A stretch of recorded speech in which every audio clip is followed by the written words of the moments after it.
Hello everyone, welcome to part 6 of our series 3 technical analysis. So यो पार्टमा चाहिँ हामीहरूले moving एभरेजको बारेमा कुरा गर्नेवाला छौँ. सो मुभिङ एभरेजको अर्को एउटा भेरिएसन पनि हुन्छ जसलाई चाहिँ हामीले एक्सपोनेन्शियल मुभिङ एभरेज भन्ने गर्दछौँ. तर यो भिडियो लेसनमा चाहिँ हामीहरूले सिम्पल मुभिङ एभरेजको बारेमा मात्रै कुरा गर्नेवाला छौँ. So what is moving average? MA simple moving average भनेको चाहिँ के हो त? म्याथमेटिकली हेर्दाखेरि चाहिँ moving average is the average price of the security within a specified period of time. So एउटा स्पेसिफाइड पिरियड अफ टाइमको क्लोजिङ प्राइसलाई कन्सिडर गरेर चाहिँ मुभिङ एभरेज आउने गर्दछ. फर इक्जाम्पल 20 डेजको मुभिङ एभरेज भनेको के हो त भन्दाखेरि 20 डेजसम्मको चाहिँ नि क्लोजिङ प्राइस, कुनै स्टकको 20 डेजको क्लोजिङ प्राइस छ भने त्यो 20 डेजको क्लोजिङ प्राइसेसको जति चाहिँ एउटा अरिथमेटिक मिन अर एभरेज निस्किन्छ नि, सो त्यसलाई चाहिँ हामीले 20 डेजको मुभिङ एभरेज भन्ने गर्दछौँ. सो एमए भनेको चाहिँ एउटा कर्भले रिप्रेजेन्ट गर्ने गर्दछ. त्यो एभरेजलाई चाहिँ हाम्रो एउटा कर्भले रिप्रेजेन्ट गर्ने गर्दछ टेक्निकल चार्टमा. सो यो कर्भ हेरेर चाहिँ हामीले मार्केटको डिरेक्सन, करेन्ट डिरेक्सन कस्तो छ त, अप ट्रेन्डमा छ कि डाउन ट्रेन्डमा छ कि साइडवेज ट्रेन्डमा छ भन्ने कुरा चाहिँ हामीले यो हेरेर पनि डिटरमाइन गर्न सक्दछौँ. सो मुभिङ एभरेजलाई युज गरेर चाहिँ हामीले डिफ्रेन्ट स्ट्राटेजिजहरू लगाएर चाहिँ हामीले मार्केटमा ट्रेडिङ डिसिजन्सहरू चाहिँ बनाउन सक्छौँ. So some of the strategies we are discussing in this video है त. सो फर्स्टमा हेरौँ हामी क्यालकुलेसन. यो त हामीले अगाडिको इन्ट्रोडक्सनमा पनि हेरिसक्यौँ. सिम्पल मुभिङ एभरेज भनेको चाहिँ स्पेसिफाइड पिरियड अफ टाइमको सिम्पल अरिथमेटिक मिन हो है त. सपोज 5 डेजको मुभिङ एभरेज भन्छौँ र 5 डेजको चाहिँ प्राइसेसहरू 200, 205, 190 र 170 पनि भनिदिउँ र यसपछि 220 को 5वटा दिनको क्लोजिङ प्राइस यस्तो छ भने हाम्रो सिम्पल मुभिङ एभरेज भनेको चाहिँ यो सबैको सम डिभाइडेड बाई 1, 2, 3, 4, 5 होइन. सो यसलाई सम गरेर डिभाइडेड बाई 5 गर्दाखेरि जति अमाउन्ट आउँछ नि, सो त्यसलाई चाहिँ हामीले moving average for that specified period of time भन्ने गर्दछौँ. सो यो भेरिएबललाई चाहिँ हाम्रो टेक्निकल चार्टमा एउटा कर्भले रिप्रेजेन्ट गर्ने गर्दछ. सो त्यो मुभिङ एभरेजको कर्भ चाहिँ यस्तो हुन्छ. हामीले नेपाल स्टक एक्सचेन्जको टेक्निकल चार्टमा चाहिँ यो पर्पल कलरको कर्भ जुन छ त्यसले चाहिँ 50 डेजको मुभिङ एभरेज चाहिँ रिप्रेजेन्ट गर्दैछ हेर्नु है त. सो मुभिङ एभरेज 50 डेजसम्म चाहिँ मार्केटको प्राइस चाहिँ यो एभरेजमा हुँदै गयो भन्ने कुरा चाहिँ यो कर्भले देखाउँछ है. So ways to use the moving average. So moving एभरेजलाई कसरी युज गर्न सक्छौँ त? सबैभन्दा अगाडि बेसिक एउटा आइडिया भनेको मुभिङ एभरेज र प्राइसको क्रसओभर. Moving average and price crossovers can generate a good trading signals if use efficiently. So कस्तो छ भन्दाखेरि सपोज प्राइस यसरी गइरहेछ अरे क्यान्डलहरू है र मुभिङ एभरेज यसरी गइरहेछ भने यो कर्भ र यो क्यान्डलको क्रस ओभरले चाहिँ सिग्नल्सहरू जेनेरेट गर्ने गर्दछ.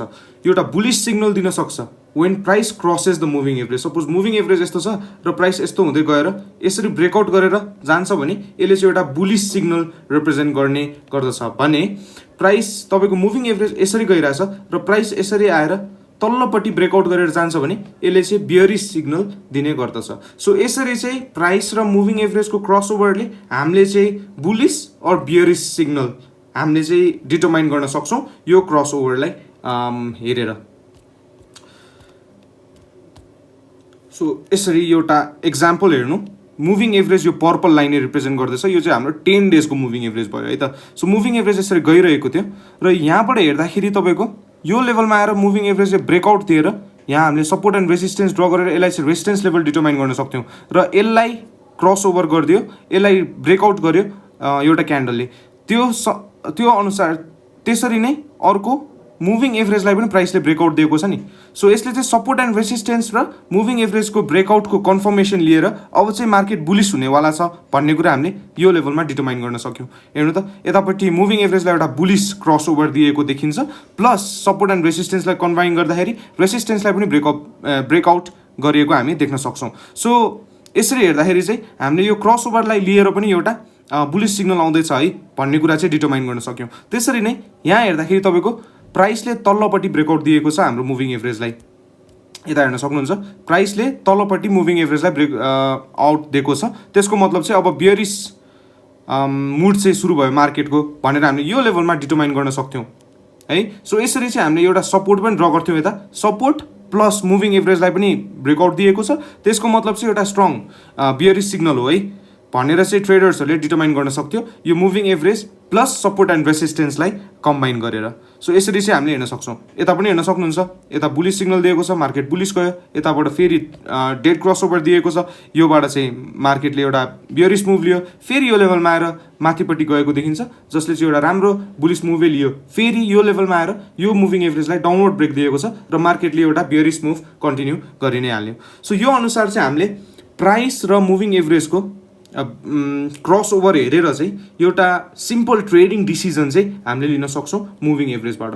सो यो भयो तपाईँको बेसिक स्ट्राटेजी मुभिङ एभरेज र प्राइसको क्रस ओभर हेरेर। अर्को स्ट्राटेजी हुन्छ double moving average cross over. यो भनेको चाहिँ यो स्ट्राटेजीमा चाहिँ हामीहरूले दुईवटा मुभिङ एभरेज लिन्छौँ एउटै चार्टमा, एउटा लङ टर्मको लागि लिन्छौँ, एउटा हामी सर्ट टर्मको लागि लिन्छौँ। Two moving averages can be used together with different time frames to create a crossover signals. One short term and another or long term MA are used together. Generally 20 days moving average and 5 days MAs are used together. So 20 days को एउटा MA लिन्छौँ, यसलाई हामी long term को MA मान्छौँ भने अर्को लिन्छौँ हामी 5 days को MA, यसलाई हामी short term को moving average भनेर मान्छौँ। सो यो दुईटाको क्रस ओभरले पनि एउटा सिग्नल चाहिँ हामीलाई दिने गर्दछ। कसरी दिन्छ त भन्दाखेरि तपाईँको दुईटा कर्भ हुन्छ, यो 5 डेजको यो 20 डेजको है। सो यो दुईटाको क्रस ओभर हेरेर जस्तै यस्तो छ नि, यसले चाहिँ कस्तो सिग्नल दिन्छ त भन्ने कुरा हामी गर्नेवाला छौँ। सो हेर्नुहोस्, bullish cross over or golden cross over भनेको चाहिँ सर्ट टर्म एमएले लङ टर्म एमएलाई माथिपट्टिबाट ब्रेकआउट गर्छ भने त्यसलाई चाहिँ हामीले गोल्डन क्रस ओभर भन्ने गर्दछौँ। सपोज 5 एमए यो भयो र यतापट्टि छ 20 डेज एमए, यसरी हिँडिरहेको छ और सो यसले चाहिँ यसरी यता माथिपट्टि 5 डेज एमएले 20 डेज एमएलाई चाहिँ यसरी ब्रेकआउट गरेर माथि जान्छ भने त्यसले चाहिँ हामीलाई गोल्डन क्रस ओभर दियो भन्छौँ हामी। यसले चाहिँ एउटा बुलिस सिग्नल दिन्छ भने सर्ट टर्म एमएले लङ टर्म एमएलाई तलपट्टिबाट क्रस ओभर गर्छ भने चाहिँ त्यसलाई हामी बियरिश क्रस ओभर और डेड क्रस ओभर भन्ने गर्दछौँ। सो यो एक्जाम्पलमा हामी हेरौँ, यसमा चाहिँ हामीले ग्रीन कलरलाई चाहिँ 5 days MA short term MA लिएको छौँ भने यो रेड कलरलाई चाहिँ हामीले 20 डेजको एमए लिएको छौँ है त। सो यता हेर्नुहोस्, सर्ट टर्म एमएले यो मार्केटमा हेर्नुहोस् है त, सर्ट टर्म एमए यो ग्रीन कलरको एमएले यो रेड कलरको एमए छ नि जुन चाहिँ हाम्रो 20 डेजको एमए छ लङ टर्मको, त्यसलाई चाहिँ क्रस ओभर दिएको छ। सो यो लेभलमा आएर चाहिँ हामीलाई एउटा बियरिश सिग्नल चाहिँ कन्फर्म भएर आइसकेको हुन्छ। सो त्यसपछि पनि मार्केटले एउटा डाउन मुभ लियो, त्यही अनुसार यो सर्ट टर्म एमएले फेरि लङ टर्म एमए जुन छ त्यसलाई चाहिँ माथिबाट क्रस ओभर गर्यो, अबभ गयो। सो यसलाई चाहिँ हामीले गोल्डन क्रस ओभर भन्ने भयो। सो गोल्डन क्रस ओभर देखेपछि के भयो त, मार्केटले एउटा राम्रै मोमेन्टम माथिकोलाई लिइदियो। सो यो चाहिँ धेरै जस्तो हेर्दाखेरि चाहिँ अलिकति ढिलो सिग्नल दिने गर्दछ यो एमएको क्रस ओभरले चाहिँ। सो यसलाई हामीले कहिलेकाहीँ ल्यागिङ इन्डिकेटर पनि भन्ने गर्दछौँ यो नेचरले गर्दा। सो यो मार्केटले बियरिश मुभ त यो लेभलमा आएर कन्फर्म दियो नि त, तर यो कन्ट्र्याक्ट हुँदै जाँदाखेरि चाहिँ हामी यो बेला चाहिँ केयरफुल हुनुपर्ने हुन्थ्यो। हेर्नुहोस्, यो जुन डिफ्रेन्स छ नि, यो 20 डेज एमए र 5 डेजको एमएको जुन डिफ्रेन्स छ त्यसको कन्ट्र्याक्सन हुँदै गएपछि चाहिँ हामी यो लेभलमा आएर अब चाहिँ बियरिश जान सक्ने हो कि भन्ने कुराको चाहिँ हामी केयरफुल हुनुपर्छ। सो त्यही अनुसार ब्रेकआउटै दिइसकेपछि त एउटा कन्फर्म मुभै यसले दियो, त्यही अनुसारको यो लेभलमा ब्रेकआउट गरेपछि फेरि एउटा यसले कन्फर्म मुभ दिइहाल्यो। सो यसमा कन्फ्युज नहुनु होला, यो सर्ट टर्म मुभिङ एभरेजले लङ टर्म मुभिङ एभरेजलाई तलपट्टिबाट ब्रेकआउट दिएको छ भने त्यसलाई हामीले डेड क्रस ओभर भन्ने गर्दछौँ भने सर्ट मुभिङ एभरेजले लङ मुभिङ एभरेजलाई माथिबाट ब्रेकआउट दिएको छ भने त्यसलाई हामीले गोल्डन क्रस ओभर भन्ने गर्दछौँ। डेड क्रस ओभर हामीलाई बियरिश सिग्नल हुन्छ भने गोल्डन क्रस ओभर हाम्रो लागि चाहिँ बुलिश सिग्नल हुन्छ। सो यो ल्यागिङ इन्डिकेटर भएकोले चाहिँ तपाईँहरूले यो एक सोल्ली यसकै बेसिसमा चाहिँ ट्रेड लिन म रिकमेन्ड गर्दिनँ, तर यसलाई चाहिँ तपाईँहरूले सपोर्ट एन्ड रेसिस्टेन्स आरएसआई अरू हामीले जुन जुन अगाडिको पार्टहरूमा पढ्यो त्यो सबैलाई तपाईँहरूले कम्बाइन गरेर युज गर्न सक्यो भने चाहिँ एउटा राम्रो ट्रेडिङ सेटअप चाहिँ यसले दिन सक्छ है त। सो यो थियो अर्को स्ट्राटेजी जुन चाहिँ हाम्रो दुईवटा एमएको क्रस ओभर हेरेर लिन सक्यौँ है। यसपछिको अर्को स्ट्राटेजी भनेको चाहिँ moving average as support and resistance. Moving एभरेजलाई हामीले सपोर्ट एन्ड रेसिस्टेन्सको रूपमा पनि लिन सक्छौँ है। The MA can be used as both support and resistance. If price is above the MA can act as support. यसले के भन्न खोजेको छ भन्दा मुभिङ एभरेज यस्तो छ र प्राइस चाहिँ माथि माथि माथि माथि गइरहेको छ भने यो MA चाहिँ तपाईको सपोर्ट, एउटा स्ट्रङ सपोर्टको रूपमा लिन हामी सक्छौँ। भने के गरेर MA चाहिँ हाम्रो माथि छ, प्राइस त यसरी तल तल गइरहेको छ भने यसले चाहिँ एउटा राम्रो रेसिस्टेन्सको रूपमा एक्ट गर्न सक्ने चाहिँ हामीले लिन सक्छौँ। सो यसरी नै हामीले ब्रेकआउट ट्रेड पनि गर्न सक्यौँ, जुन चाहिँ हामीले क्रसओभरमा कुरा गऱ्यौँ अगाडि। सो यसरी सपोर्ट एन्ड रेसिस्टेन्स र प्राइस क्रसओभर गरेर चाहिँ हामीले मुभिङ एभरेजलाई लिन सक्छौँ।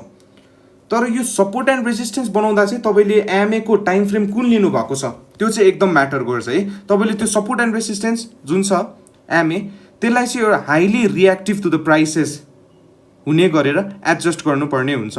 Adjust chart to make MA very much close to the prices where the prices are reacting much precisely with the MA. तपाईँहरूले चाहिँ त्यो मुभिङ एभरेजको सेटिङ्समा गएर कति डेजको टाइम फ्रेममा हाल्दाखेरि चाहिँ मुभिङ एभरेज र प्राइस चाहिँ धेरै टच गरेको छ, धेरै रियाक्ट गरिरहेको छ, त्यो एरियामा तपाईँहरूले चाहिँ एडजस्ट गरेर त्यही अनुसारको नम्बर चाहिँ तपाईँले युज गर्नुपर्ने हुन्छ फर मोर एक्युरेट ट्रेड है। तपाईँले डिफल्ट नम्बर युज गर्नुभयो भने कुनैलाई मिल्ला कुनैलाई नमिल्ला, तर तपाईँले चाहिँ जुन चार्टको एनालिसिस गर्दै हुनुहुन्छ त्यो चार्टमा एमए राख्दाखेरि चाहिँ यसरी तपाईँले एडजस्ट गर्न सक्नुभयो भने तपाईँले चाहिँ टाइम फ्रेम हेरेर कुन चाहिँ एमए राख्दाखेरि चाहिँ म्याक्सिमम टचेस र म्याक्सिमम सपोर्ट एन्ड रेसिस्टेन्सको रूपमा एक्ट गरिरहेछ त्यो अनुसारको एडजस्ट गर्न सक्नुभयो भने चाहिँ तपाईँको मुभिङ एभरेजलाई चाहिँ सपोर्ट एन्ड रेसिस्टेन्सको रूपमा चाहिँ अझै पनि राम्ररी युज गर्न सकिन्छ है त।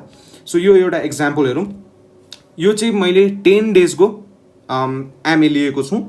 सो यसमा चाहिँ यता हेर्नुहोस् है त, मैले चाहिँ यो 10 डेजको एमए लिँदाखेरि त्यो एडजस्ट गर्दा गर्दा यहाँ चाहिँ म्याक्सिमम टचेस भएको एरियालाई ल्याएको छु। हेर्नु त प्राइस एकदम राम्रो रियाक्ट गरिरहेको छ नि यो एरियामा। सो यो चाहिँ मैले एडजस्ट गर्दै हेर्दाखेरि चाहिँ यो लेभलमा अलिकति बढी रियाक्टिभ देखेँ। सो यो 10 डेजको एमएलाई चाहिँ मैले कन्सिडर गरेँ है त।